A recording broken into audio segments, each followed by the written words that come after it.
Good evening. Welcome to Single in the City where Kings Meet Queens. I am Nicole Everett. I'm Joe Keetra. Ray's dating coach. And And our special guest, we're gonna introduce you, Uncle Ron. We're gonna introduce you. Our Okay. special guest tonight is Author Rom Wills. We have been talking about his book, Nice Guys Players, for the past 2 weeks. Nick highly recommended him, so we're gonna allow Nick to introduce him. all right, so Uncle Rom was the author of several books, both fiction and nonfiction.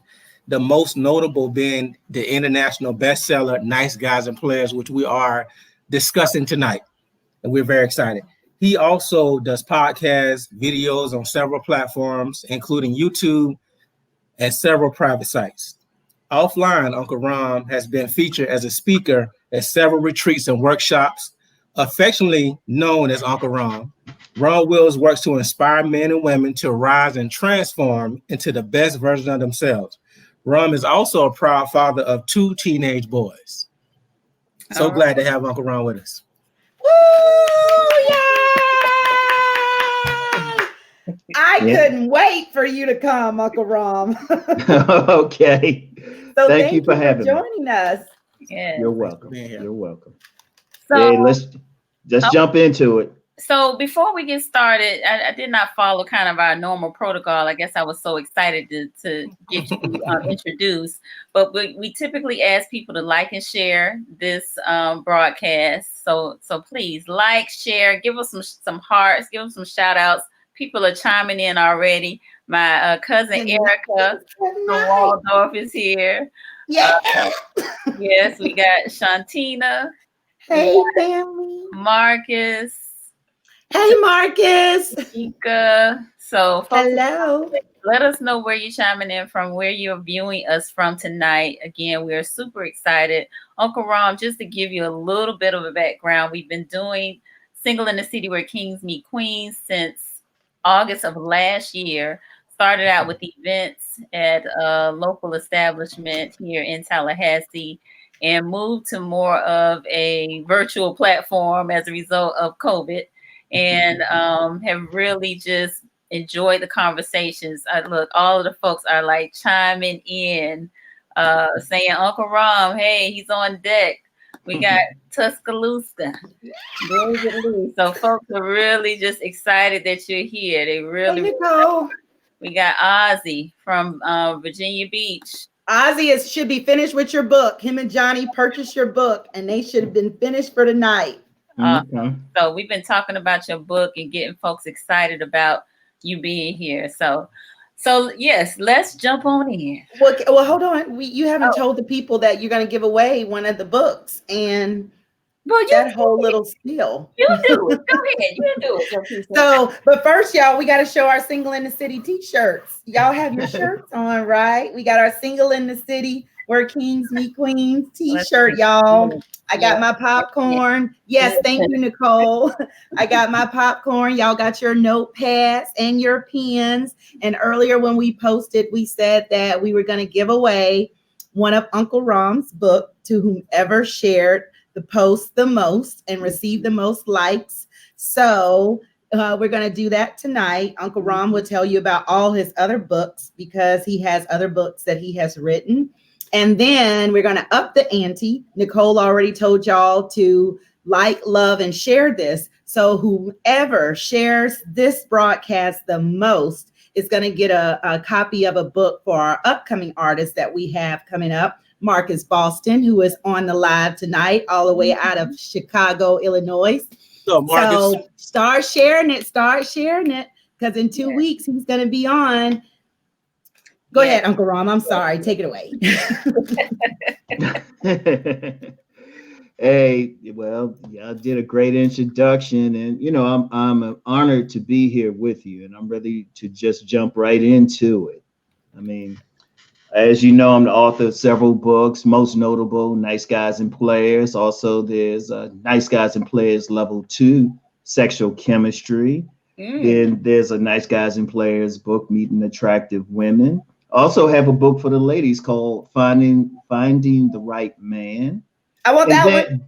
you want that one? Oh, I want that one. okay. All right, just hit me up privately. We'll get you a copy.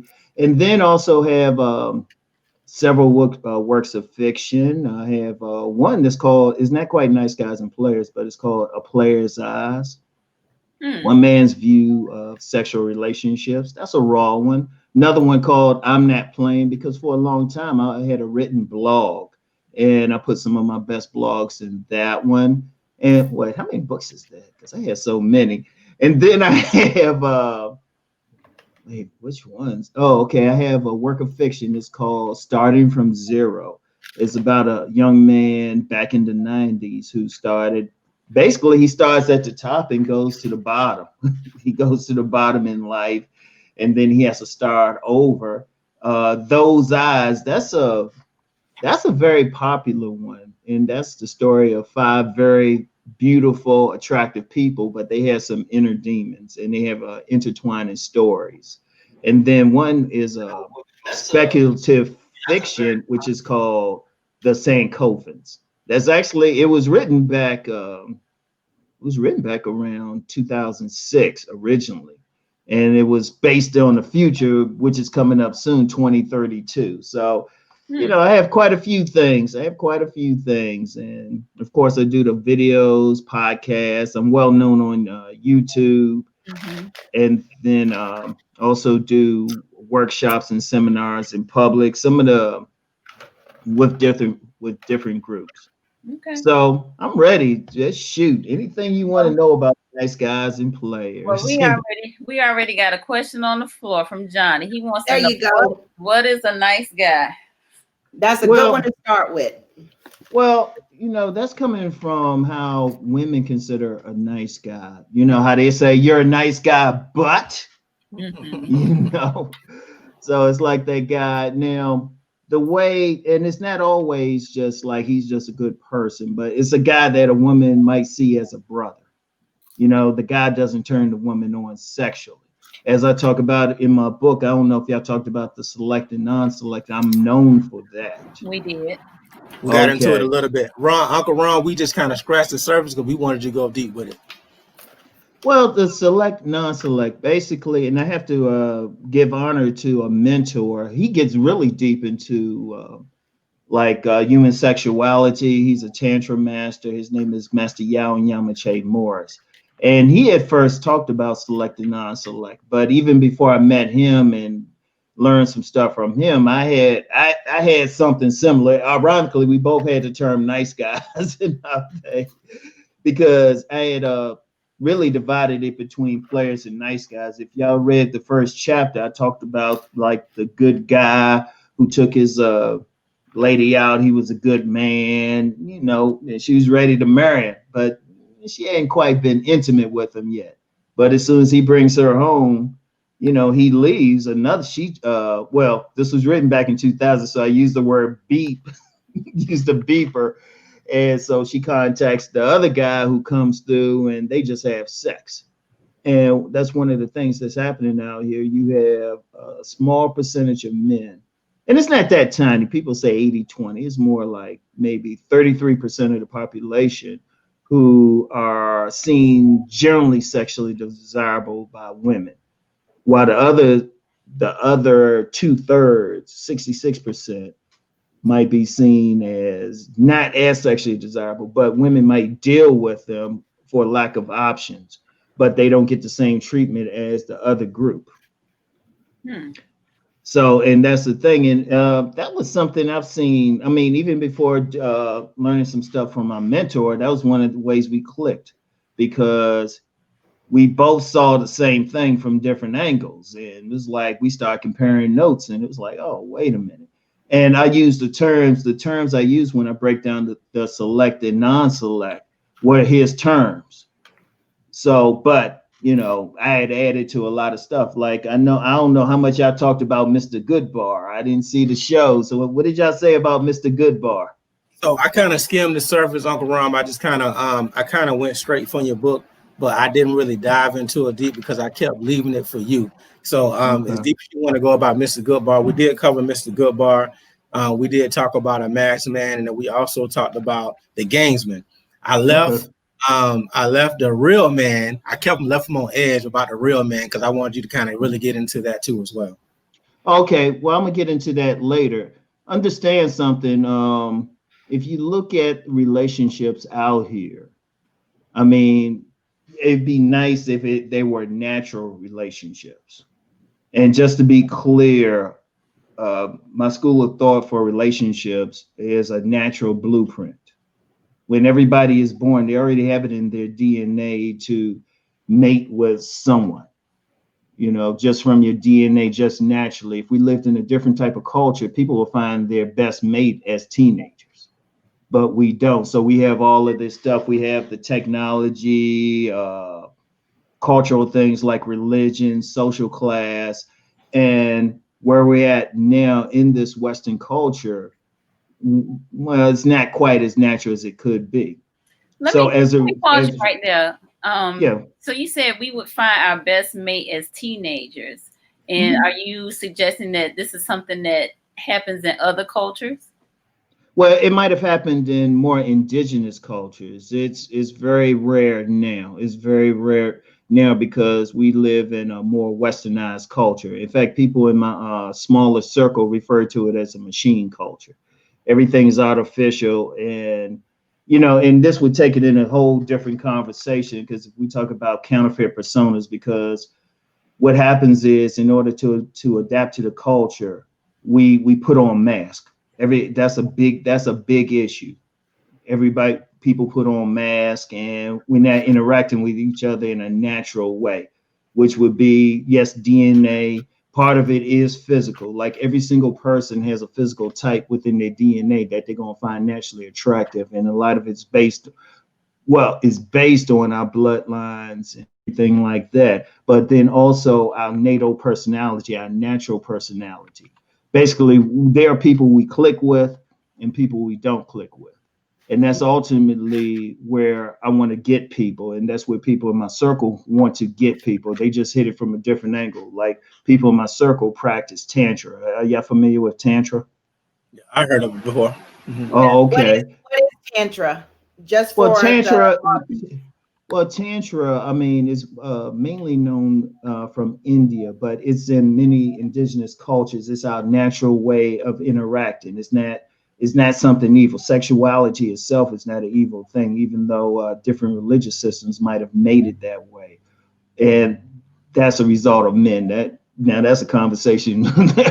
It would get some people upset, but Tantra is just a way of a natural interaction with people. Now, some they'll call it Tantra, some people call it sacred sexuality, natural sexuality, and everything. But it is a natural thing. It's how we got here. It's part of who we are, and it's a deeper way of interacting in the world, in life. Like just sexual energy. That's a part of who we are, and there's nothing wrong with that. But unfortunately, we live in a culture where many people get through different factors, they either live life in two modes. One is a mode where their natural sexual energy is a little bit out of control. Mm. And a term that would be used for them is sensual bohemians. These are like the party people. These are the players. These are the IG divas, the baddies, and everything. At extreme levels, these are the sex workers. But then on the other end of the spectrum, you have people more sexually repressed. At extreme end, that might be like a nun or something like that, or a monk or something at an extreme end. But a lot of times you'll have that person, they don't let their natural sexual energy flow.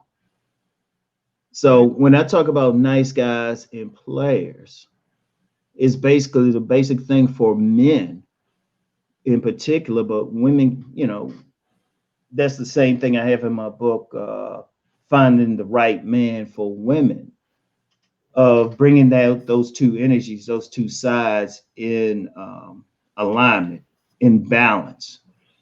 Because understand on a natural level, we all have two sexual drives. Two sexual drives. The first one is the carnal drive, which everyone is familiar with. But then there's also a spiritual thing. We have to connect with each other spiritually on a more spiritual level. And when I say spirit, not a specific religious path, but just a personality click. You ever just meet somebody, they might not have been what you consider physically appealing or attractive, but you just feel natural around them. You just click.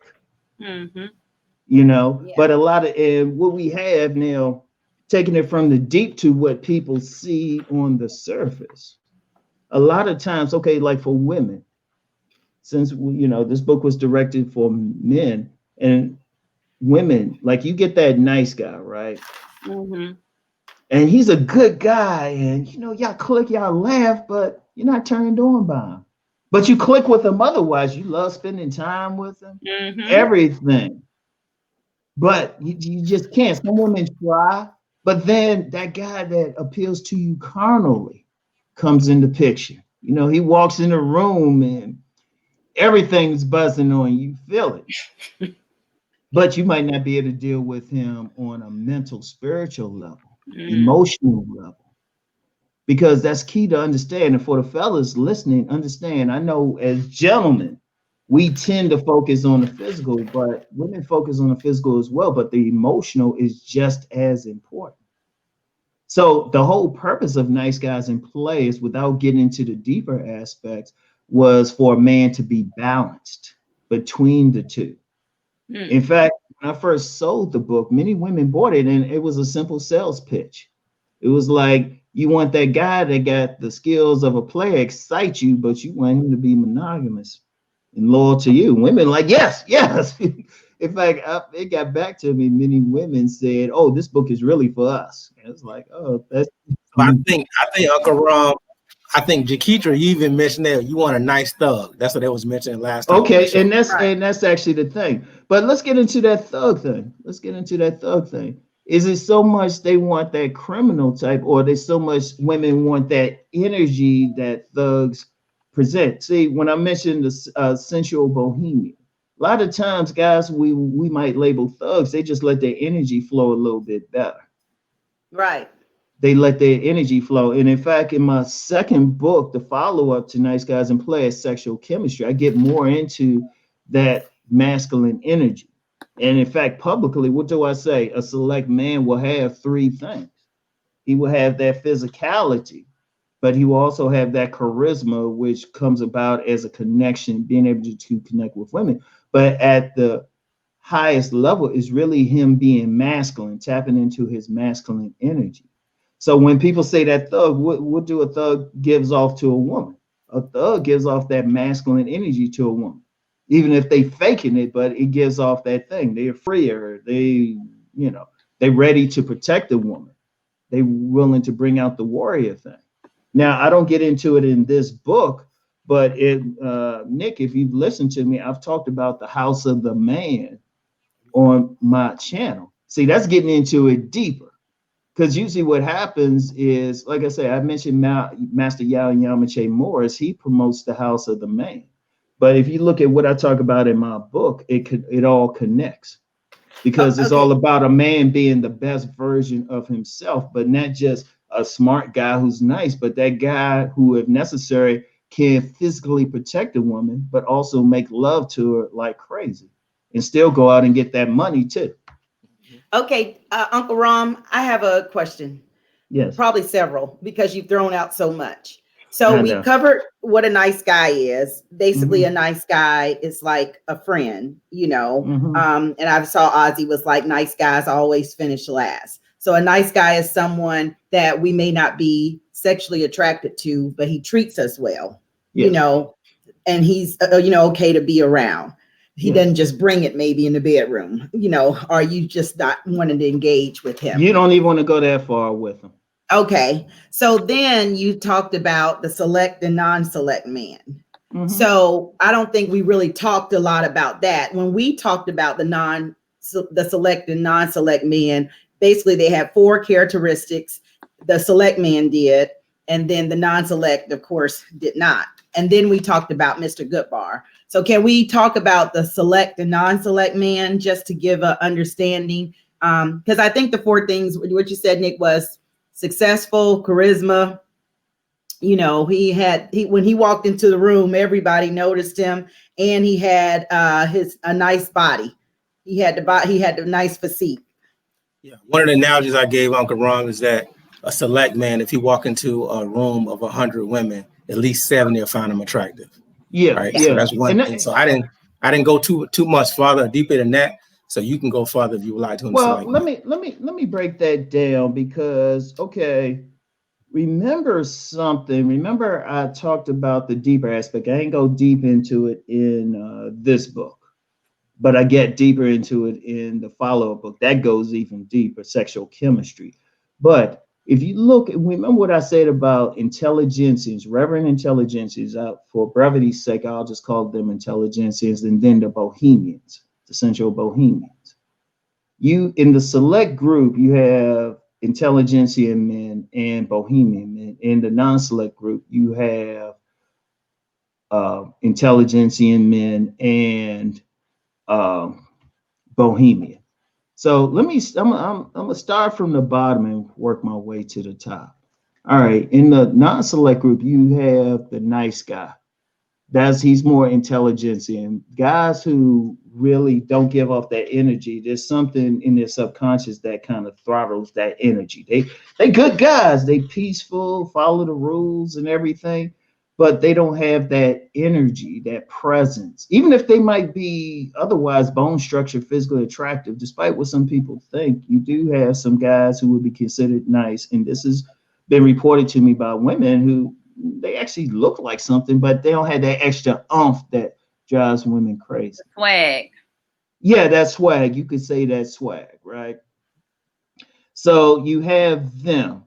And then you have the gamesman. What is the gamesman? The gamesman, he lacks, especially in Western culture, the things he would need. Like he's typically might not have that physical attractiveness. He typically, or even charisma, or typically have like that money, like a typical gamesman, might be that type working. He doesn't have those things that might automatically make a woman interested. But what it is with the gamesmen, they make their opportunities. These are the thirsty dudes.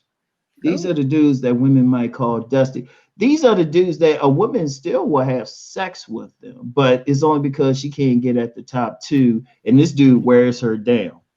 This dude wear her down. But he is a non-select, right? Yeah, generally women don't feel them, but they still, y'all ever watch that show Insecure? With Issa Rae? Yeah, okay. Remember she got with TSA Bay in the fourth season? The big dude? That's typically a gamesman. Like the women who typically deal with them, it's just maintenance, it's just something to do. Yeah, something to do. They ain't taking them seriously and stuff. But I thought when you called them gamesmen, I immediately pictured or thought that they were someone that played a lot of games. Yeah, no, that's part of it. But remember something with games. And ladies, y'all gotta admit this, even ladies in the comments. How many of these guys how many of the games actually work? Because ladies, come on. Y'all see right through the games. Seriously, that guy doing some stuff, and y'all like, I'm gonna let him just keep going. Right? You do let a couple of them slide, you know what I mean? And obviously they work. That's why they keep playing them.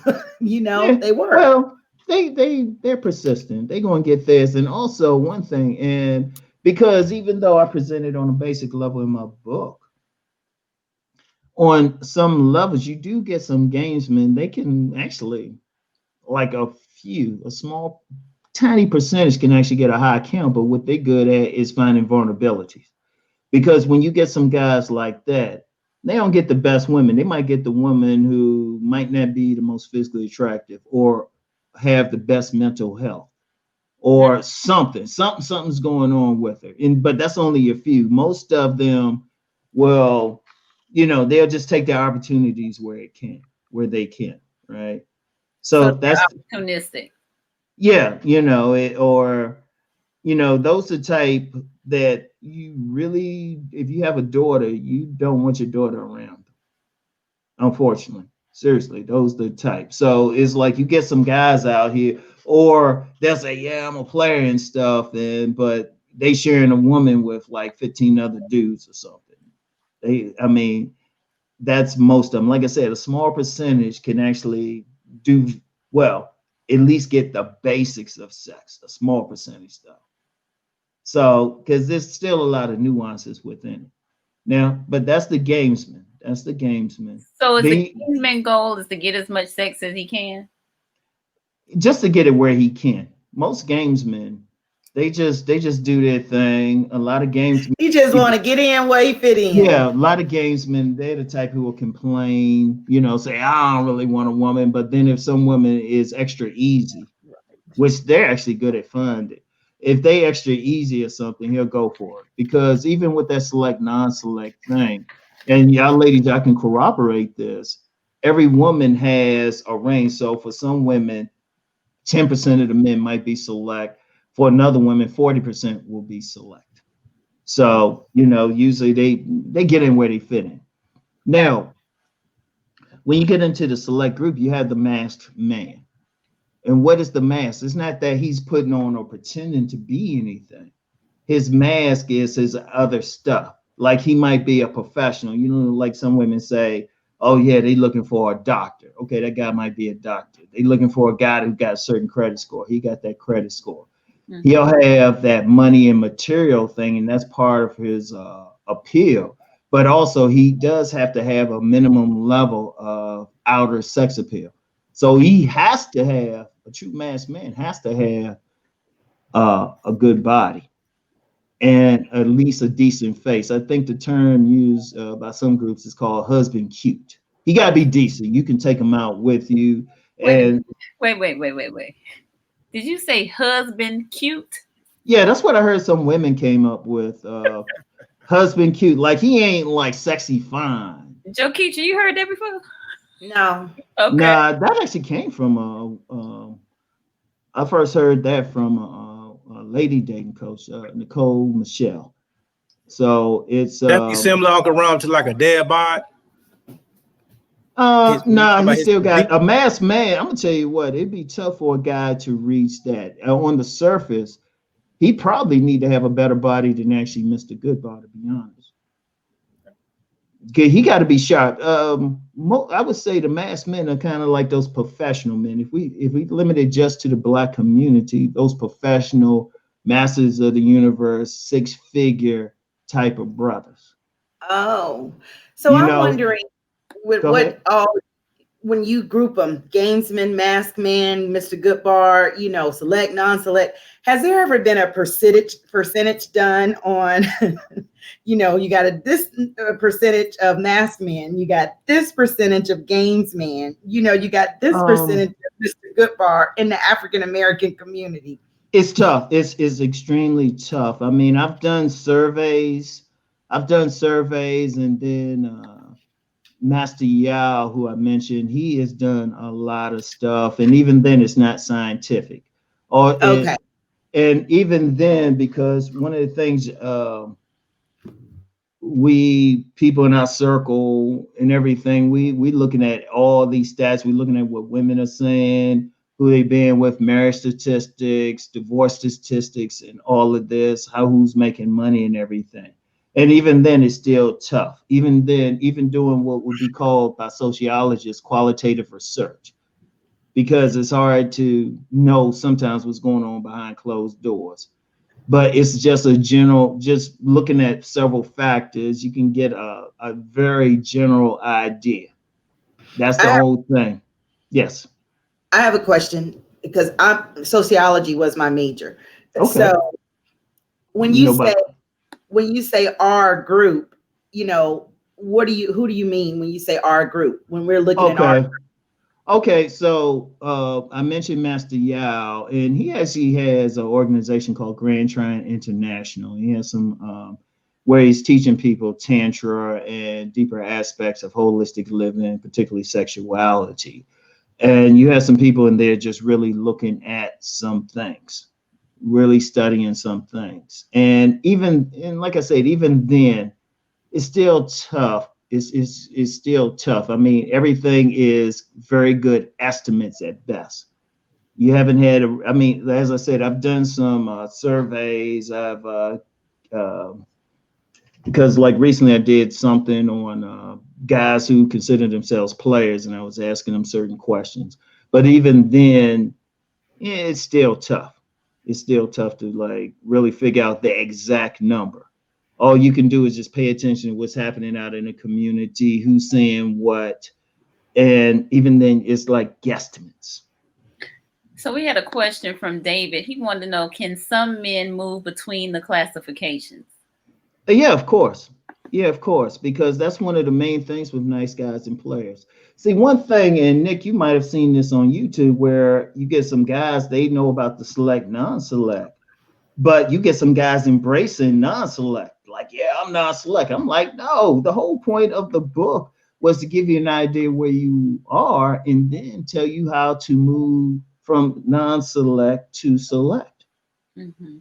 That's the whole point. And then you do get some guys, they might have started out select, but because, I don't know, maybe if they're a masked man, maybe their financial situation has changed. Or if they're Mr. Goodbar, I don't know, maybe, you know, their physicality faded or their attitude, something, and that which has happened. So yes, men can move through the classifications. And even then, it depends on how a group of women in his social circle see him. But one of the main things in nice guys and players, particularly for nice guys, is moving up to the select category and even beyond, you know, what we have in this culture and becoming a real man. That's the whole point of it. And we're going to get into that later, but I wanted to first finish with Mr. Goodbar. Now, ladies, y'all know Mr. Goodbar. He's like rich chocolate that you want to just keep indulging. And See, you know, I said that. He's like a candy bar, chocolate, the good bar. You want to eat him all up. yeah, but he might not be good otherwise. He might not be good Only for the otherwise. You moment. can't eat Just that like, chocolate all the time. so after you finish eating it, it's just satisfied you for the moment. Yeah. And so these the guys, because that sex thing is big. Y'all, ladies, Oh my God. the Yes, it sex is. thing is big. I mean, trust me, I've had interviews with church first ladies, and the stuff they were telling me, I was just like, you know, there's some stuff I can't even share publicly.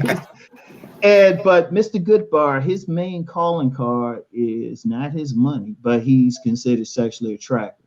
Most of the time, he might have like those model. Well, some of them have those model looks, and you know they might even be considered like pretty boys. You know, he fine, sexy fine, or had that killer body. But really, the one thing that separates Mr. Goodbar is his sexual charisma. He just knows how to interact with women on a sexual basis. Y'all just find him sexy. He got that swag. He got that sexual charisma and everything. So, You all right? huh? I just got a text from a Mr. Goodbar. Yeah, Mr. Goodbar, that's that guy, you know, online on YouTube. I talked about the sexual underworld or sexual shadow world. You know, Mr. Goodbar is that guy who women will cheat with. You know, that's that guy, women throwing sex at him, because one of his mistakes is he don't really chase women. They more chasing him. But he's turning women on to that extent. And even though to many men that looked like the place to go, really it's not. Because when I first came out with Nice Guys and Players, I got hit up by a lot of Mr. Goodbar type. They were like, Rom, I get women like crazy, but it's driving me crazy. They were ready to change. Get women like crazy and it's driving them crazy. Yeah, because, well, now, ladies, y'all know, y'all meet a guy. And yeah, he turn you on, but then you might want more. And then there's some other stuff. It's not a paradise. Some men who, like a nice guy might think is a paradise. And I'll just say from personal experience, no, it's not. Because yes, you getting one thing, but then you getting everything else, because the lady is bringing her emotion into the picture. So And- Mr. Or don't like to is afraid of commitment or doesn't like to commit? It's like this: when they're young, no, they having too much fun, but usually I say around mid-30s they start thinking different. But Well, then what's it's tough the by older then. guys' issues that don't like to commit, and they ain't nowhere near no Mr. Goodbar. Yeah, but some guys got some other stuff. I mean, and Okay. see, the thing about this is none of it is ironclad. None of Right. it's ironclad. And, it could depend on where the person is. Like a man could be in one area and be seen as a Mr. Goodbar. I mean, Mr. Goodbar, but he might move to another area and be seen as a nice guy because there's other guys similar to him in that area. So he don't stand out. And then a guy could be a nice guy in one area, but go someplace else. And all of a sudden the women going crazy over him. Mm-hmm. So there's a whole lot of nuances. See, and that's one of the things, Nick, if you see how some people talk about it on YouTube, but it's not ironclad, it's a general thing. And it's what men have to do when they look at these things is try to figure out where they at. And then go later on in my book where I talk about becoming a real man, because for each single man, each single type, I say, look, this is how you can improve yourself. This is how you can improve yourself. Because, okay, like there's a problem with each, because it's obvious with the nice guys and the gamesmen. But with the masked man, eventually women see past that mask. Like, look at some of these celebrities. They making all this money, and the woman's like, all right. They saying their real personality and everything. They getting past the mask. Okay, that's cute. He can spend all this money on her, but they see what his real personality is like, who he is. Because once you get in the bedroom, shit, all that money and everything goes out the door. Y'all just there butt naked with each other. Mm-hmm. And so you're going to see the real thing. And so you get a lot of guys, they get to that level, but then they're like, wait a minute. They would have a trouble settling, because they know once a woman get past that Mercedes or that credit score or his attorney position or doctor position, she might not like what she sees. And there's been a lot of women who have had that issue. They'll see the guy and they're like, wait a minute, he ain't what I thought he was. Yeah, I think that's similar to what you were saying in the book, Uncle Rom. You were saying that the Mr. Goodbar does the least amount of work in a relationship. So whenever they get with someone, it's like whenever you get past the Mercedes, whenever you get past the looks and the sexual chemistry, then I mean you had to hold him accountable. And then that's when he's almost gonna take off, because he don't want to be held accountable. Because for one, he don't have to be. He can go to get somebody else. You see what I'm saying? That's the masked man. Okay. Well, yeah, no, that's a little different. That's the masked man. The Goodbar. See, here's the issue with the Goodbar. They get sex, but then if they want something else, the woman might look at him like, oh, nah, you just a fun guy. You just a fun guy. And trust me, this ain't, if the guy's in his 20s, he'll probably roll with that. But when he's in his 30s, he started thinking about stuff. Because I've actually had coaching clients, and they would send me pictures of the women they get with, but they were like, Ron, I gotta get out of this. I mean, and sadly, I knew one guy, he's ready to kill himself. Seriously, that's how deep it is. Can we graduate to the 40s? I wish we could. I wish, but you know what? And that's the thing. But see, that's where I talk about the real man. The real man. That's the man who's gotten past all this stuff. Because remember, this whole Goodbar, masked man, gamesman, nice guy, that's part of that. That's created by society. You got three major forces that create who we are in society. We got religion, we got the media, we got education, and a lot of it's artificial. And then there's an even deeper level with what is called counterfeit personas. So there's a lot of stuff going on. We putting on these masks, but that might not necessarily be our true selves. Let me take Mr. Goodbar, for example. So hold on, Ron, before you do that. Altamise has been asking a whole lot of questions, but I just want to make sure folks are clear on what you're saying. I mean, you just summed it up. At least I really understood what you said in terms of these personas that you are describing. Society kind of deems that they are who they are. Who is a masked man? Who is a good bar? Who is a gamesman? Who is a nice guy? and their location has something to do with that as well. And Yeah. the pool of men that are available in that location. So when Altamisa is asking, should a man be only one characteristic, we're talking about him moving from non-select to select, and then hopefully eventually to be a real man. Yeah, exactly. I mean, because it's, Thanks for clearing as that up. you, So, yeah, she was very correct. She's very correct. It was more like how everybody sees him. Now he could change his thing. And in fact, if we go deeper, I didn't get into this in this book because I learned about the house of the man after publishing this.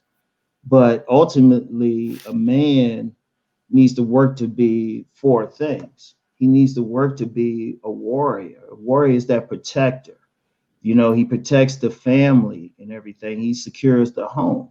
He needs to work to be an eagle. The eagle looks ahead. He's a leader, but not in a dictatorial way, but a leader. He can see ahead. He can, see what needs to be done to accomplish a goal. Like say he's married and his lady's like, hey, I have a vision of a house for us. Well, the ego part of a man, that's the logical, rational part that puts everything together and say, okay, step by step, this is what we can do. This is how we can make that goal. And then the hunter, well, the hunter is basically that man who can go get the money. He can go get the money. He can make that money. And then the healer, well, that's the guy who not just heals, but heals sexually. That's the restorer. That's the guy who turns you out. So he can bring all of that in, and ultimately men need to work to be all four. It's tough. Usually in this culture, men might have one online or at best two online, and then everything else is suppressed. Now in Nice Guys and Players at a lower level, what I'm trying to do is get a man to evolve wherever he is generally seen. Wherever he's generally seen, like if he's generally seen as a nice guy, I have a prescription for him to go beyond that. Like a nice guy might need to hit the gym, develop his body more, address his attitudes towards sex. Why isn't his sexual energy flowing naturally? Learn to be more aggressive, learn to stand up more, right?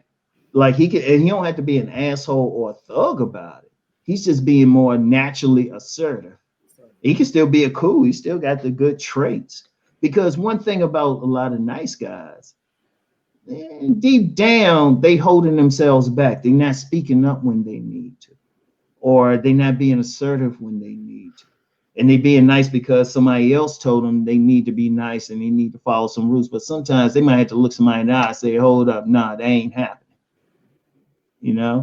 So, but what I tell them to do is get more assertive. Don't be used, because unfortunately you get some guys and they're on that nice guy thing, and they get some predatory women out here who will empty their bank accounts, will take their money, use them to help, have the guy help them move and everything. Because ladies, y'all know, y'all got some, well, I ain't gonna say y'all, but there's some ladies out there, they got some men just to help them to move or something or whatever they need.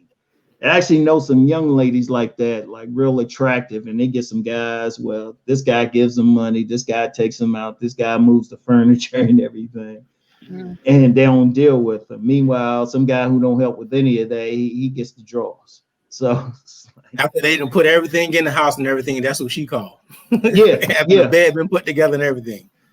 Yes, exactly, and that happens. But I'm telling the nice guy, wait a minute, stand up for yourself. I mean, don't think just being nice. I mean, yeah, if you want to help her move and anything, just out the kindness of your heart, there's nothing wrong with that. That's kind of a good thing. But a lot of guys might do that because they think, okay, if I do this, the woman will be interested. It was like, nah, if you're gonna do it just because you cool or something, but don't expect anything out of it. But a lot of nice guys, they do the nice stuff thinking the women should be turned on by it. I was like, no, just do it because you think it's good. Don't look for anything afterwards. But one of the things nice guys have to do is be honest. And, they might have to look at that lady and say, look, I'm interested in everything. If the lady says she's not interested, just respect that. But some guys, they'll do that nice guy thing and hang out. They'll orbit, hoping she'll change her mind. And this is something I learned from ladies. Y'all decide right away pretty much what you want to do with a guy. Those are facts. Yeah, and there's nothing wrong with that. And I've told men, if she says that, just respect it and move on. Now, if y'all cool otherwise, that's cool. But don't have that attitude like, oh, she'll change her mind one day. Because what happens is a lot of nice guys will hang in there, but then get mad when they find out she's been dealing with Mr. Goodbar. It was like, no, she told you from the get-go what it was. Don't force it. Either deal with her or don't. Now, there's nothing wrong with y'all being friends. I know from a personal thing, if I'm just friends with a woman, I don't even think about them that way. And I would suggest that for other men. But he can improve himself. He can. See, that's the beauty of it all. Anybody can improve themselves, like the gamesman. A lot of times, and I talked about this in a book, a lot of times they be doing all this stuff. I was like, dude, why don't you just do it for real? Get that business for real. Don't tell the lies and all this stuff. Really work on yourself, you know? So we're getting a lot of questions around the shift. Like, when does it happen? When do men transition from non-select to select to what I guess it's the ultimate goal is the real man? So when they decide to. Okay. So that's the only one. That's the easy answer. No, seriously, that's the only thing. See, that's why, Nick, what up? Well, you've seen it. These guys be like, I'm not select. I say, man, don't embrace that. Don't even put that in your head. Right. If you know the ladies are seeing you this way and you don't like it, you can change, you can transform. That's why at the end of many of my podcasts, especially on my Deep Thought channel on YouTube, and that's not even relationship oriented, more about critical thinking and other stuff, more spiritual in nature. I say rise and transform. Every man, once he see himself somewhere, he can make the transformation, but he has to make a conscious transformation. It doesn't happen automatically because, and let me go deep, and this goes beyond even nice guys and players. Every single person, man and woman, I don't care what their race is, social class, needs to try to become a better version of themselves every single day. Amen. So the original title of Nice Guys and Players was Self-Development of Men. But, just being in the publishing industry, the title is very key. But that was the whole thing. A man has to decide, you know what, enough is enough. Mm-hmm. Change. And, he might have to, I tell guys to hit the gym, right, to work out. Reason why I say that is not just about aesthetics. Because that discipline, if he hits the gym all the time, that's discipline. That's very important for real manhood. Developing his willpower, being able to work out when he might not feel like it. That develops his manhood, his will. That develops his masculinity to moderate how he eats. Because if you're working out in the gym, you can't eat everything like you're crazy. You got to have discipline. So that'll help him. Another thing that can help him is taking martial arts. Taking some type of martial art or something, anything that has discipline. It could be working out. It could be martial arts. I don't know. It could be working on anything physical that can help him become more assertive, and increase their stamina. Well, we're going to get into the sex part. See, I like that you said that because let's be real. When women say stamina, I'm like, sex, okay. All right, and there's nothing wrong with that. Let's be real. See, that's a big problem, and I do get into this more in my second book, Sexual Chemistry. Sex is there. We want to have sex. See, a big problem in relationships now overall is we're not discussing sex enough. We're discussing everything else, and you got couples, they together, but there's a lot of sexless marriages. There's a lot of people cheating. Well, I think that's very clear. And I know I'll be the first to tell anyone. One of the reasons why I wanted to get out of my divorce is the sex was horrible, Okay. So, and for some people, they're afraid to say that, but I'm not afraid to say that it was horrible. So it is important in relationships. But I wanted to ask this. This before I forget, and hopefully it'll roll into the real man. Are there any ways that women, any tips or something that you can give for women to be able to attract a select man? Oh, well, okay. That gets more into the finding the right man thing. One, develop your own sex appeal. Mhm. Develop it. Ask yourself, I mean, because I talk about the body game for the men, but the main thing that can attract a man to you is your body. That's the main thing. That's the main attractor. That's why I'm so big on that because, and that's just humans, period. So, one, you want to get into your best physical shape, and then you don't have to get anything artificial because you get some women getting butt injections, breast injections, whatever your body shape is, that's ideal for who you are. That's in your DNA. The beauty of it is it's not even just going to attract men, it's going to attract the men who are compatible to you, and that's the key. Hmm. Now let me get into some. I'm gonna hit y'all with some deep stuff now. Go ahead. All Go right. deep. Okay. Now Jakatra, is that your name? Joketra. Keitra. Look, right now Jokitra. you can call me whatever you want. Just give me the. No, I'm big about the name. I'm big about the name. Um, well, it's this gentleman said she must be select herself. Men, we look at it different. I'm gonna get into that in a second. I'll tell you about sexual icons, how we look at women, since we flowing with it. Sexual icons. I'm gonna talk about that later. I'm writing it down so I don't forget it. So, But so real quick, Jakeisha, before okay, you go. that somebody asked, did you write your book after you watched How to Be a Player? No, Okay. I didn't want to write the book. I Okay. wrote it because I wrote the book for men. As I was telling y'all before the show, I wrote the book for men. I mean, for women, how finding a good man, and men kept asking me because actually that movie, How to Be a Player, that was the corniest, stupidest movie. Any man who watched that, I feel sorry for them because I was just like, I'm sitting there watching it like. No, that was wrong. That was wrong. That was wrong. Yeah, I was like, that was stupid. Seriously. Nah, it was men Okay. kept asking for it. Okay. But Okay, getting back so to now to the deep Jakitra. stuff. Look, to the deep stuff. Yeah. But Jakitra, okay. When men look at you, what do they like? What body part do they like on you? My legs. Okay. You very down to earth, aren't you? I am.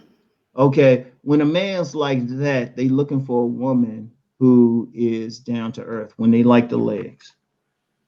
When they like a butt, they like a creative woman. A woman's creativity is from her womb. If they like her breast, or as I say on my channel, breastises.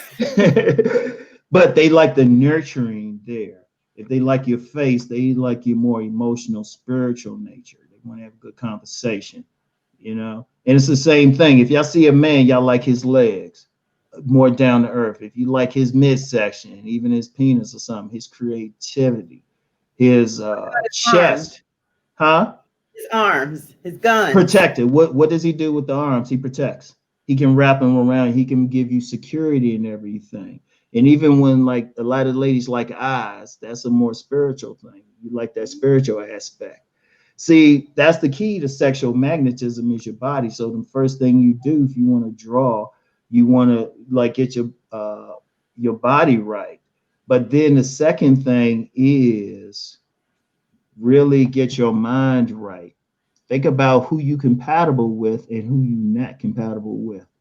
Don't do it artificial. Don't base it on how much money he has or anything. Ask yourself, can you feel an emotional connection with it? The hands are part of the protection piece. The whole arms, the whole thing. What if you like the whole package? Oh, you like a whole shoot? That woman better be kicking ass. You better be kicking ass. Well, But I think usually with any man, the usually whole with anybody, there's a part, even if you like the whole thing, there's a part that if you see it, and this goes down to your DNA, you go crazy. oh, You lose your mind. It's like you see certain parts, you like, oh snap. You feel something in you. Like men, we can feel that tingle in us too. Y'all definitely feel that tingle. You know, because y'all know when y'all see it, because that's a lot of times, like the key for Mr. Goodbar is his body. That's the key. That's the most common denominator. Not even his face, but his body. Because you get some women like, yeah, I know some of y'all ladies like that ugly, sexy dude. Y'all be like, he ugly, but he's sexy. He's like, you looking at his body. So that's the most common denominator. Of course, some of y'all, he got to look like a fashion Someone model for said some. that if they say they like, if someone said they like my smile and spirit, what does that mean? Exactly what you said, your spirit, because that's reflected. It depends on the guy what they like. Because you get some guys, they don't care what your face is. They don't care. See, and that actually gives you a clue when somebody compliments you. It gives you a clue to what you present. Now, if you want that, you want to wear clothing. And y'all know, ladies, y'all know this because y'all don't even need books for game. Y'all know this. Y'all might have heard this from your mom or something because y'all been learning ever since y'all were little. And you notice if you cried a certain way, this big man that you would eventually call daddy once you learn to speak will come a running. So just for the men to understand too, if you just learn how to present what you have and do so in a classy way. See, your presentation is also important and how you wear your clothes, because there's two ways men and women wear their clothes, either as a magnet or a shield. So if you wear your clothes in a way that doesn't really show your body or your form or anything, that's kind of keeping the sexual attention from you. But if you wear your clothes, and they don't have to be tacky or anything or hoish or thottish or anything like that. But if you wear some nice thing that show the shape of your legs or show that you have a nice stomach or breast or anything, you will find that will attract the men strongest who are most compatible with you. And the same thing with men. Pay attention. I would suggest to any man, pay attention to what body part the woman likes on you. That's another reason for the body game. You want to be in your best shape. Now, real quick about the body game. It's not just for aesthetics, but you do want to be healthy. You do want to have stamina. But as a man, our nature is to take action. You got to physically be in good shape just to take action, period. Not even in the bedroom, but just in life. The nature of man is to get out here and make stuff happen, to expand our territory, to create, to act on things. That's the very nature of us, to act on our environment and reshape it to our will. That's why I've always suggested every single man at a minimum needs to have a decent job to bring in some money, have his own spot, have his space. Because once he has that, he'll feel closer to it. Because when you talk about a lot of non-select men, particularly gamesmen, a lot of times they have trouble. There's some fantasy that these guys got all this money and stuff. Very few of them got money. They ordinary guys, and if they working, they probably in a position where they can get laid off or something. Some of them still living at home or something. It's a lot of stuff to it. So it's like a man ultimately, and this gets into the real man, needs to have some sovereignty, at least first over his inner being, but then over his immediate environment. And one thing women can do, it's nothing wrong, like, because I have a woman's channel too, and every now and then I would get some women talking about, oh, do you want to skip these dusties? I was like, no. If a man needs it, the man should have basics. And I've told men, have it for yourself anyway, not even to impress women. Because I'm not big on spending money on ladies or leading with my wallet. I've never been that, but I like being able to sleep someplace and feel good. I have some control over my space. So that's very important. So now we speaking on real man, right? Yeah, we getting into that because even well, let me hold off on that because someone had asked a question about select women, and here's the thing, and I don't talk about it in this book, but here's the thing to understand, and I want ladies to understand how we see y'all. Men, we got our select and non-select too, but we might not call it that. The issue and the thing is, y'all's is worse than ours because because as women, y'all will compare a man to another man. So that's why a man might change his region and be seen as more select. But the thing is, y'all not as lucky because y'all not compared to a real woman. Y'all compared to an icon. And an icon is that perfect 10, that dime. And it's made up whichever woman is most popular in the culture, and the beauty is actually just a part of it. But the perfect woman, she's fine, she's all of this, but how many people are perfect like this? So it's superficial. It's shallow. Yeah, yeah. But Uh-huh. some men are smart enough to get past it and deal with real women, but some men, they don't. Like if you look on IG, right? If you look at these IG models, they all have the same pose, same look. I mean, seriously, you look at them, it's like, wait a minute. Because I ain't gonna lie, I follow some women on IG. But I started looking at them, I'm like, well, wait a minute. Other than their name, they started looking alike. They always do the same pose, but that's tapping into the icon thing. Is And that see, why? Is that why some men end up dating and marrying strippers? yeah, because I'm gonna Okay. tell you what. I'm gonna tell you what. A lot of strippers, sex workers, they know how to tap into what men looking for, that fantasy. Oh yeah. They tap into that. They slick. See, I learned a Mhm. lot of stuff from some sex workers. Yeah. Yeah, I had an interesting So it sounds childhood. like we need to be in some of these groups you in, Uncle Rom, so we can get a little more inside scoop. Oh, okay. Well, Master Yao, he can go deep. Y'all wouldn't even be asked questions. You just let him talk. But no, even then, I mean, some of the stuff I learned from him, but that was the deeper aspects. But some of the stuff I learned just being in the streets, because I believe, Nicole, you mentioned you had a cousin in Anacostia. Mm-hmm. Yeah, I started out there in the 70s, and let's just say I was around some women who used to use men. Yeah, my mother had some interesting friends, so that's where I started seeing stuff. And see, what the women do is they tap into that male fantasy for that perfect woman. Mm-hmm. But see, a lot of women tap into it too until they find out the men are just using them, and they get chewed up too. And they also have a shelf life. So they good to go, like as long as they're young. But once they hit that infamous wall, or they start losing, their looks may fade. I mean, they can have a great personality, but when men are chasing that icon, that woman got to be perfect. Okay. So that's the thing, and that's what y'all got to deal with. So the closer you come to that icon, that's our select. Because there's a lot of women. I've told guys, I said, look, there's a lot of women out there who are natural. They, no, they might not be built up like this IG woman, but shoot, they in good shape. You'll like the sex, and they down for you. But when guys get into that icon, and just to be clear, not all men get into it. Not all men get into it. A lot of men are realistic. They just want you. They just want to click with you.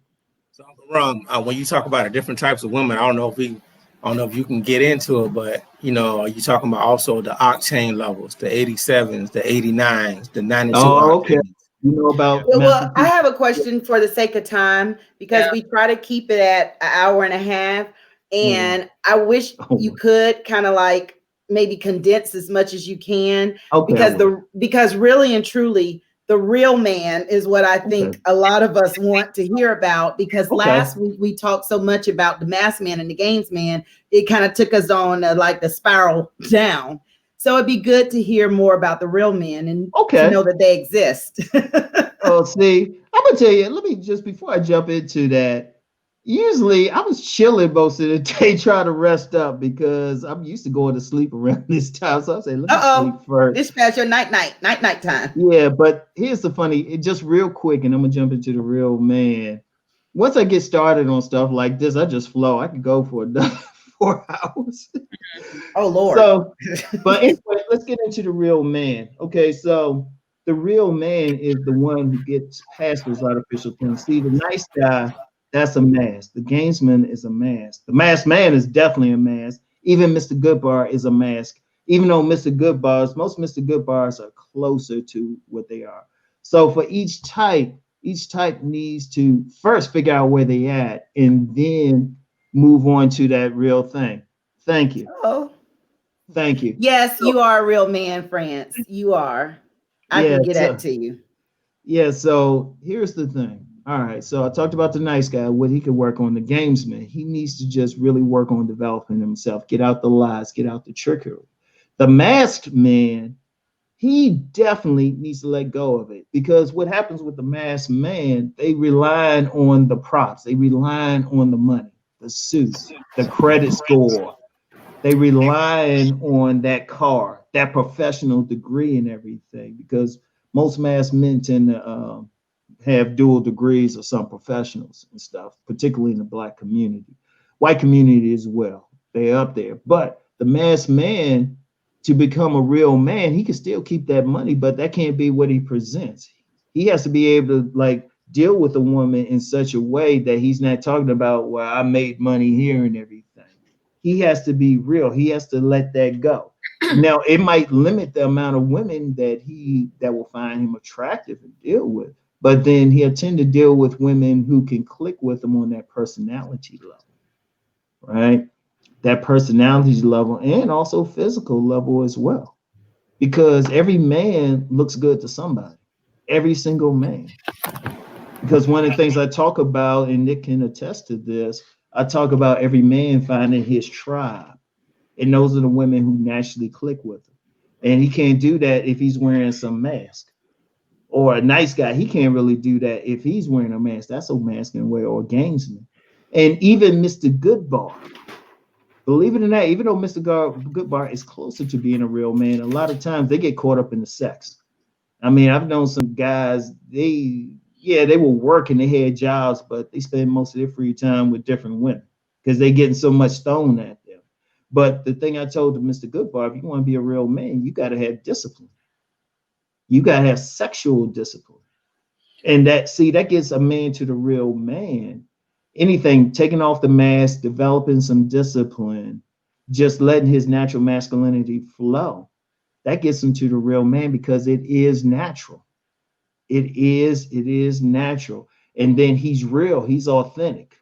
He's not playing a game.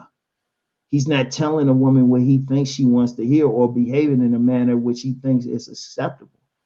You know, if he has an opinion on something, he expresses it. If he wants to get into something, he does it. He's not afraid to say, hey, you know, this is what I believe in and everything. But he's authentic. He's his true self, because he wants every single man and woman wants to take off that mask. And see, but unfortunately, we have a culture that kind of keeps that mask on. You know, if you go on a job, depending on the job, you got to behave a certain way, or you can't really express yourself the way you want, because it could be tough. And especially in a culture that really, quite frankly, does a lot against real masculinity. There's a lot of stuff that wouldn't happen in this culture if there were more real men, because our very nature is to create order. So I think that is right. For me, you just hit it right there in terms of masculinity in this culture being challenged. I mean, we see the feminine being celebrated and lifted up, and you know, looked to as the guide, if you will. So for me, that was a huge one. Question from Maine. He said, "Is the nice guy that women don't like the closest to the real man than the others?" No.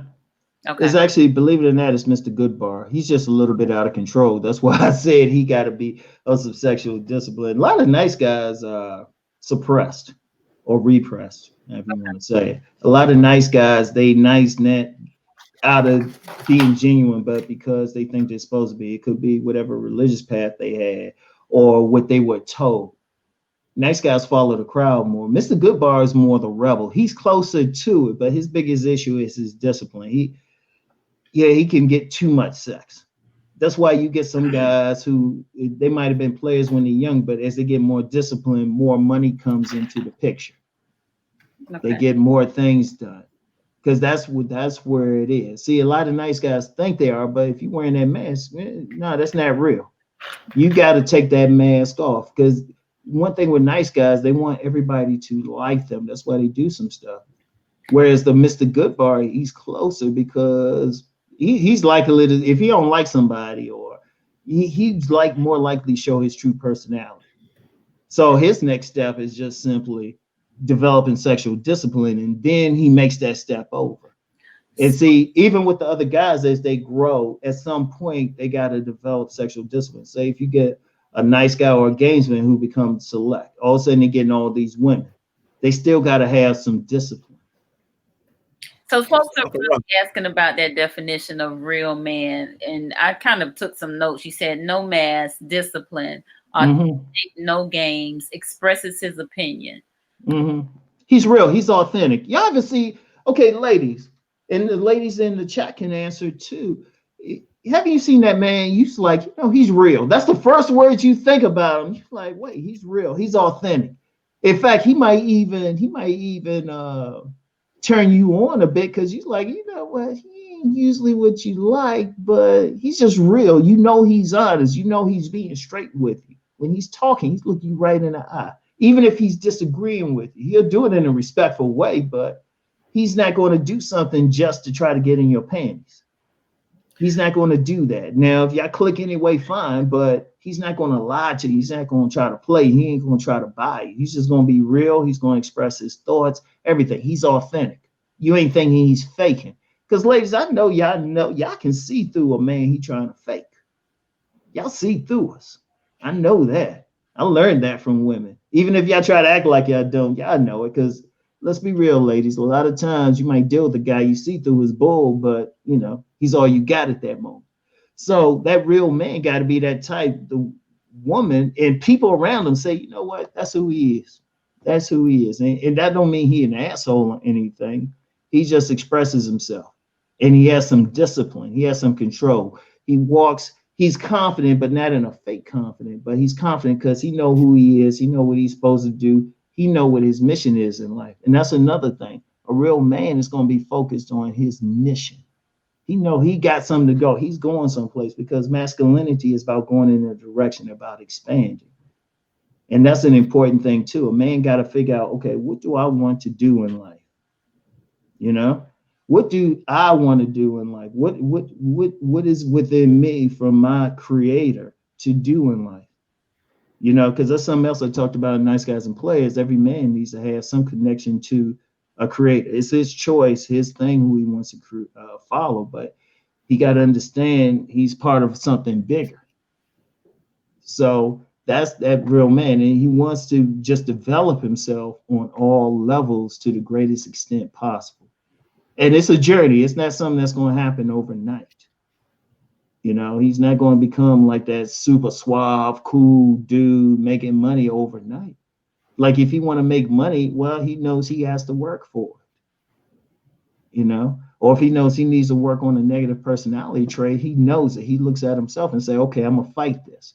Because sometimes the greatest battle is not outside of a man, but within himself. And he can look at himself in the mirror and say, you know what, I got this problem. I'm going to face it. You know? So David had a question. He said, is it possible for a real man to need to adjust or revert back to another characteristic because he's not getting the attention from the woman he prefers?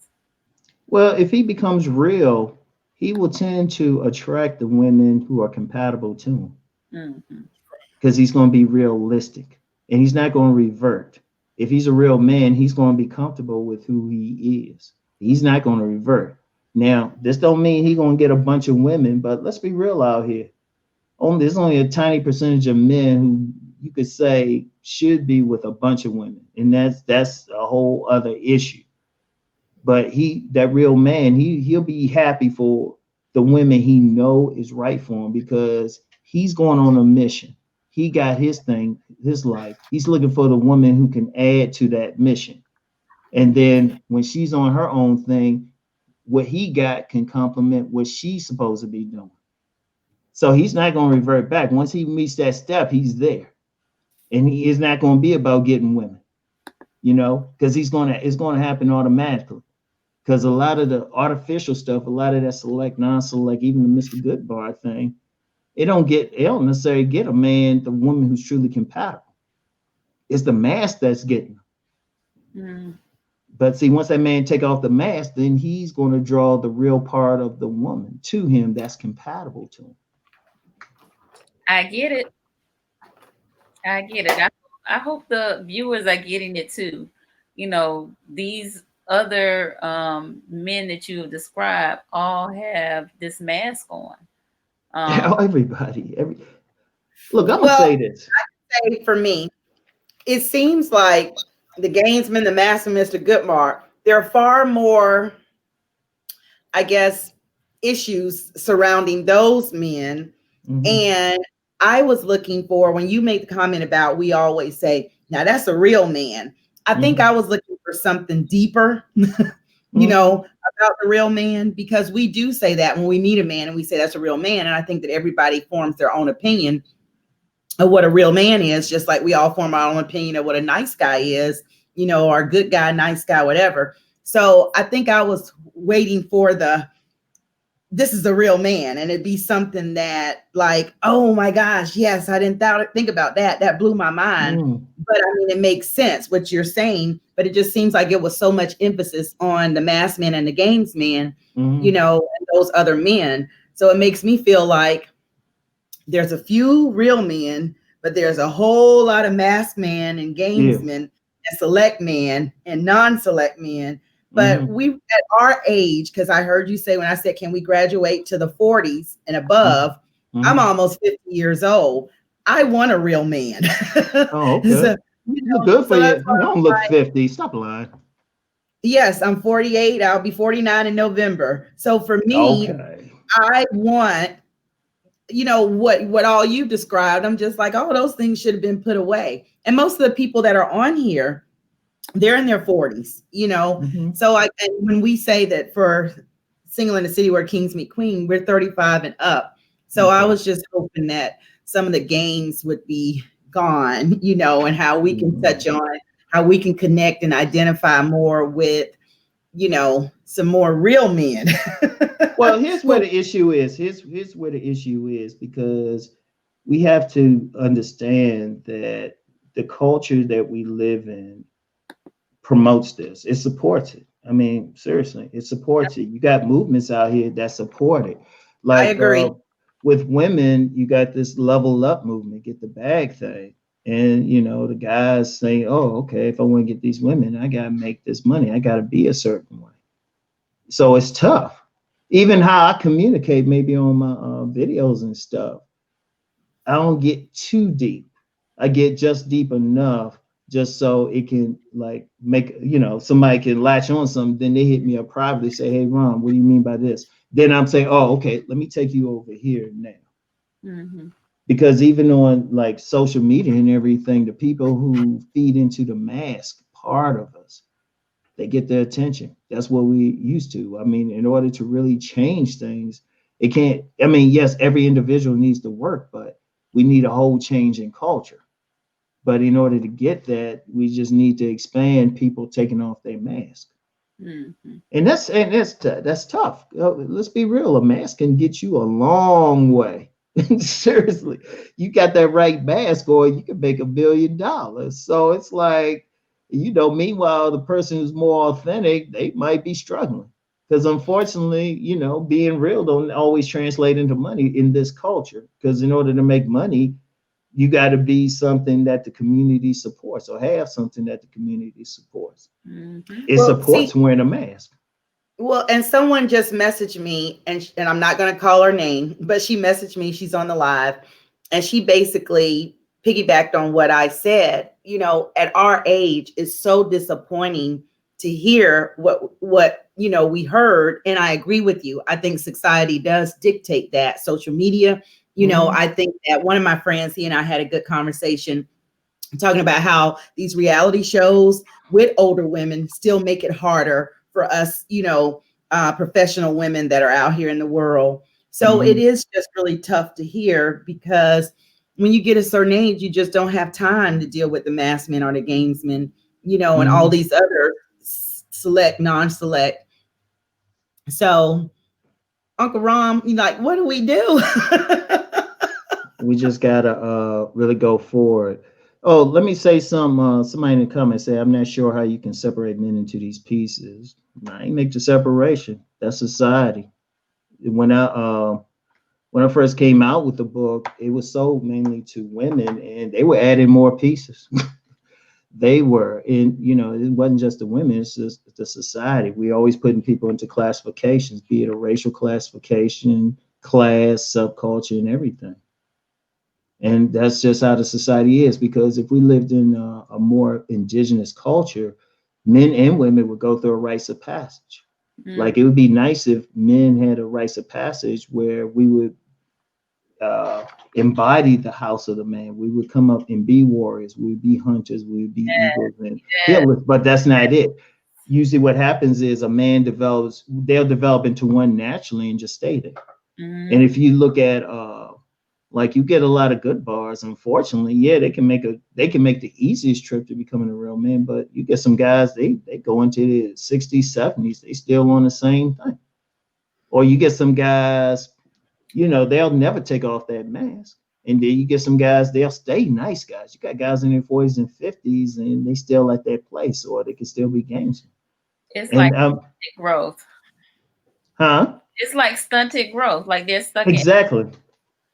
Exactly. I mean, and I wish all we can do is, if every individual starts like growing, starts trying to shed that mask, man or women, just try to be more authentic. And it's tough. Let's just be real. It's not an easy journey.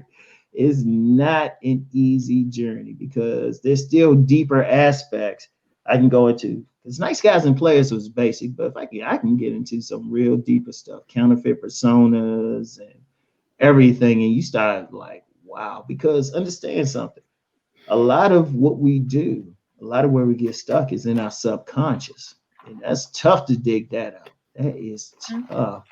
Yeah. I mean, it takes a lot. So it's a lot. It's a journey. I mean, maybe in a few generations we can be totally authentic or something, but right now, the best people can do is just work on themselves and hopefully meet other people who are working on themselves as well.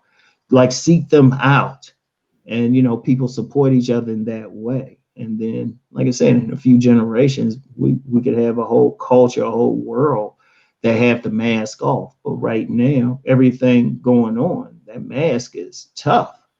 I mean, I'm 55. I don't. Sometimes that mask, real stressful situations, that mask will pop right back up. And I'm like, oh man, it's tough. It's tough, even for a man who makes it to the level of real man. He still got it in him. He still got that thing in him. Now he can fight it better, but sometimes a situation happen and then you automatically respond a certain way. It's tough. And I mean, and that would be a whole other conversation if I were talking about counterfeit personas. Well, Ozzy said is what I think we just gonna have to do is stay prayed up. Well, the spiritual part, that's another thing too. That because that connects to our behavior. Regardless of your spiritual system, every spiritual system, religion has a way people should behave, and and that's very important. That affects who we are. That affects it. So yeah, that's part of it too. We have to develop holistically. It's not just one thing. That's the thing. Every single part of it. And that's tough. That's tough. We got to develop physically, because that affects us. We got to work on our mental health, our physical health. We got to do a whole lot of stuff. And it's tough out here. It really is. But it's something that we here on Single in the City, and in our gatherings that we used to have, talked about the importance of working on self first before you involve with other folks. Knowledge of self, doing away with things that aren't serving you well, and continue to grow and be your best self each and every day. So that's something. I respect that. Even though we're single in the city, where kings meet queens, we definitely are all about knowing yourself and loving yourself and being your best self. And you know what? And that's the thing. And you know what? Even to the point of being single, sometimes people try to jump like, oh, you single. Sometimes you got to work on yourself first. And then when you get with that person should be on a mission. Now, one of the things that men and women have to think about is when they deal with a mate, is this person does their mission complement the other person's mission, because two people are really supposed to grow together. Mm-hmm. When two people get together, they're supposed to complement each other because they move through life together. And yeah, no, it's not going to be perfect, but even in situations where some conflict might arise, that's a situation to grow from. Because when we're in relationships, that's the best place, because whatever issue you have, it'll come out in the relationship. I don't care what mask you wear in public. Your intimate partner will see your true face. Maybe not right away, but it's going to pop up. And they could be the ones to tell you, hey, you need to work on this. Absolutely. Now, some people get mad, but I'm like, shoot, that's the person you listen to. That's the person they telling you some stuff. Because and I would advise every man to do that. If a woman say they see this, this, and this in you, even if they say it meanly, just pay attention to it. And I say that for women. If a guy say this, this, and this, pay attention to it. Even if you break up with a person, okay, learn from it. Then the next relationship would be better. Okay. Well, I want to thank you. We want to thank you for your time tonight, for, really sharing your book, your knowledge, and just giving us some more insight and some deeper understanding around good guys and players and all of those in between, the select, the non-select, the masked men, the Mr. Goodbar, all of these characters. Thank you for letting us know or sharing with us the characteristics. Before we go, though, we want you to, by all means, let the folks know how they can connect with you. I know you have mentioned YouTube, but let us know what your YouTube channel is and any other ways that our viewers can connect with you. The best way is to hit me up on my website. That's www.romwills.com. Okay. And you can contact me there. You can see all of my books and everything. For people who want to go deeper, especially men, definitely check out Sexual Chemistry. I go deeper there. Okay. The Nice Guys and Players, that's the introduction, and everything is actually basic compared to my next book. And then once you start going deeper, then I can point you in even deeper directions. Okay. So definitely check that out, men and women. And the final thing I would like to say is, whatever the case, take off the mask. Take off the mask. Don't embrace being non-select or even embrace being select. Embrace being the best version of yourself, and then finding the person that can grow with you. That's the main thing. That's the main message. Because remember, and I'm not going to get it, everybody has their own spiritual path, but whatever path you follow, you were created divinely. You got that divine spark within you. So you can grow. You can do some stuff. Everybody got greatness within them. They just have to let it go. So that's the main thing. All right. Very good. Well, Nick, do you want to talk about Love Innovators? Yeah, you can catch me loveinnovators.com. Also follow me on Instagram, The Love Innovators, on Twitter, Love Innovators. And and we enjoyed it tonight, Uncle Ron. Thank you. Enjoyed it, man. Enjoyed all the affections. We appreciate real good. All right. Thank you. Thank you. So thank y'all for tuning in. Again, like and share, because there will be a book for the one who has the most shares. Also check us out on YouTube. We have our own YouTube channel, Single in the City, where Kings Meet Queens. And like our Facebook page. We have a Facebook page as well. So we're going to get more active on there also. So once again, thank you, Ron. We appreciate you. And, we'll have to maybe have you come back and talk about something for the ladies, since tonight was all about the men. Well, and the sexual chemistry. Okay. Oh, okay. Yo, sexual chemistry, we go deep. I'm interested in that one. Oh, that's where I go. I go deeper there. Okay. Go deeper, way deeper there. That's why I'm gonna tell you what, with sexual chemistry, I get more into Mr. Goodbar there. There's Mr. Goodbar is actually deeper than people realize. there's like two levels to them. That's why a lot of those guys, that's why I say they can make the easiest jump to a real man. But you know, they got so many women coming at them, they might not want to sometime until it's too late. Because I But don't have no, to put in the work. yeah, it's deeper though. It's deeper because I'm gonna tell you what with sexuality, just in general. Hold it. You gonna come back. Come back. Okay. Come back. Hold it. We're gonna have you hold it. You're gonna have to come back and tell us about it. Okay, just have me on because sexuality, it's more, it can take you so much further than just having some pleasure. Understand that.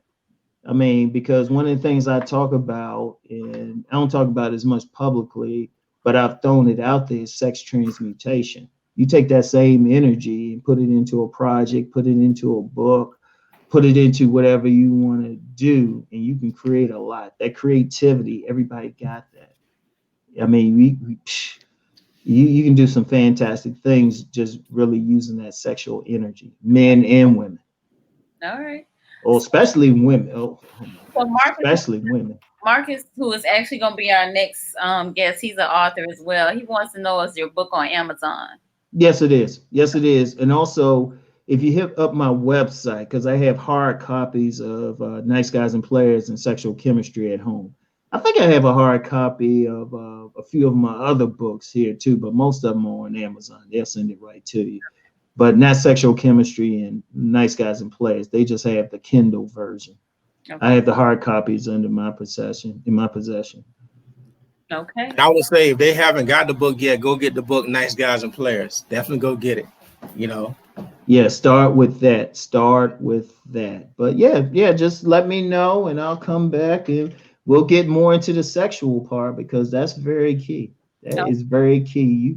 Let's put it like this. If a person really learns their sexual power, they'll find their relationships will change. I mean, there's so much power there. Mm-hmm. All right. Well, very good. We'll see y'all on September 29th. We won't be here next week, but September 29th. And again, Marcus Boston will be our guest author. Marcus Boston and Pastor DK will be joining us alongside him. All right. Yes, I forgot about DK. So looking forward to it. We'll see y'all next time. All right.